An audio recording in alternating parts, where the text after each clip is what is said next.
Good morning, student of class 4th. Welcome back to English grammar class. Today I will teach you chapter 31 and topic name is story writing. आज मैं आपको story writing लिखना बताऊंगी.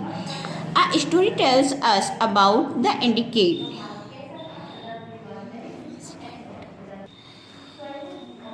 incident.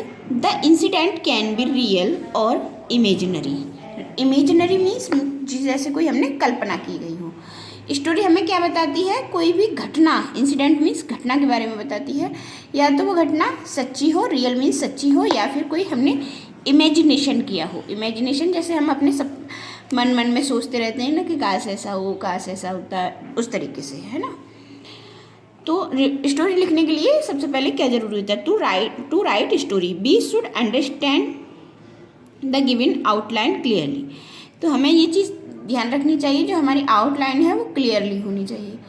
Writing we should think all the detail which are required to fill in. और हमें पहले से ही सोच लेना चाहिए कि टॉपिक के अकॉर्डिंग हमारी जो कौन सी, मतलब जिसमें कौन सी रिक्वायर्ड है या कौन से वर्ड उसमें डालने हैं, वो सब हमें पहले से ही अपने माइंड में रख लेने चाहिए. We should not leave any outline. और हमें कोई भी आउटलाइन छोड़नी नहीं चाहिए. We should develop the story well connect with the clause. और जो हमारा टॉपिक है उससे हमारी स्टोरी एकदम से जुड़ी रहनी चाहिए.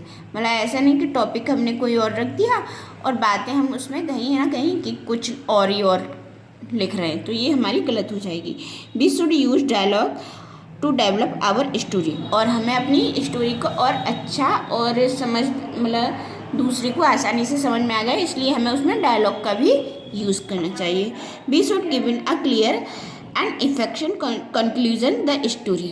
कंक्लूजन जो लास्ट में सबसे स्टोरी का जो परिणाम निकलता है, या हम स्टोरी के माध्यम से सामने वाले से क्या कहना चाह रहे हैं, वो हमारा क्लियरली होना चाहिए. ये हमारी स्टोरी के कुछ मेन पॉइंट्स होते हैं. That's clear. There are 2 story in your syllabus but I will do only 1. मैं यहाँ पर आपको एक स्टोरी कराऊंगी, वो है आपके 2 फ्रेंड्स. एक तो आपके 2 फ्रेंड्स वाली है और सेकंड आपकी 2 गॉड्स वाली है. आपने पढ़ी भी होगी, जो बकरी वाली, एक नैरो ब्रिज होता है और 2 बकरी होती है उसमें. 2 गॉड्स वाली. ठीक है, मैं यहाँ पर 2 गॉड्स की नहीं कराऊंगी. मैं यहाँ पर आपको 2 फ्रेंड्स एंड 1 वियर वाली स्टोरी कराऊंगी. ये आपकी बुक में स्टोरी दी गई है 2 फ्रेंड्स पर. इस तरीके से, मतलब फिल इन द ब्लैंक्स, इसको हमें अपने प्रॉपर वे में कंप्लीट करनी है. तो मैंने की है वो मैं आपको यहाँ पर समझाती हूँ. Chapter 31 story writing the bear and the 2 friends. ये हमारा टॉपिक है. फर्स्ट हम लिखेंगे तो थोड़ा सा यहाँ पे मार्जिन छोड़ देंगे, उसके बाद हम लिखना स्टार्ट करेंगे. 2 friends were walking through the forest.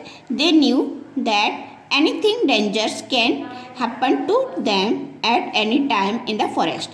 एक बार 2 मित्र घने जंगल के रास्ते से जा रहे थे और उन्हें पता था, वे जानते थे कि उनके साथ इस घने जंगल में किसी भी समय कुछ भी घटना घट सकती है.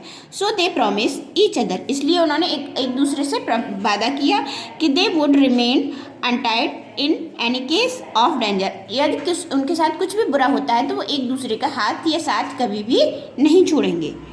Suddenly they saw a large bear approaching. अचानक से उन दोनों को क्या दिखाई देता है? एक बहुत बड़ा भालू दिखाई देता है. One of them friends at once climb a nearby tree. उसमें से एक जो दोस्त होता है उसको पेड़ पर चढ़ना आता है, वो कहाँ चढ़ जाता है? पेड़ पर चढ़ जाता है. But the other one did not know how to climb. लेकिन दूसरा जानता ही नहीं था.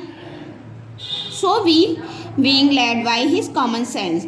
तो इसलिए उसने अपने दिमाग का प्रयोग किया, जो उससे घर में सिखाया गया था, उस चीज़ को उसने याद किया. He lay down on the ground breathless. Breathless means सांसों को रोकना. ब्रीथ मीन्स सांस एंड ब्रीथलेस मीन्स सांसों को रोक कर.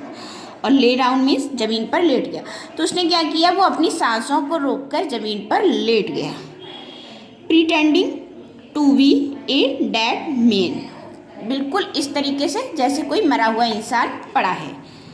The bear came near the man laying on the ground. भालू उस बच्चे के पास आता है या उस आदमी के पास आता है जो जमीन पर लेटा हुआ था। He smelled in his ears and slowly left the place. उसने उसको सूंघा और उसके कान के पास भी सूंघा धीरे से, और वहाँ धीरे से चला गया। Because the bear don't touch the dead creature, क्योंकि भालू एक ऐसा जानवर होता है जो कभी भी मरे हुए जानवर को या मरे हुए व्यक्ति को नहीं खाता है।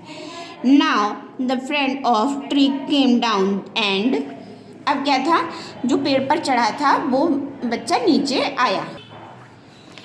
Asked his friend one of the ground, और जो जमीन पर उसका दोस्त लेटा था उसने उससे कहा, friend what did the bear tell you, दोस्त जो भालू तुम्हारे पास आया था उसने तुमसे क्या कहा था, इनटू योर ईयर्स, तुम्हारे कान में। द अदर फ्रेंड रिप्लाइड, तो दूसरे दोस्त ने क्या उत्तर दिया था, द बियर एडवाइज्ड मी, भालू ने मुझको सलाह दी, not to believe a false friend, तो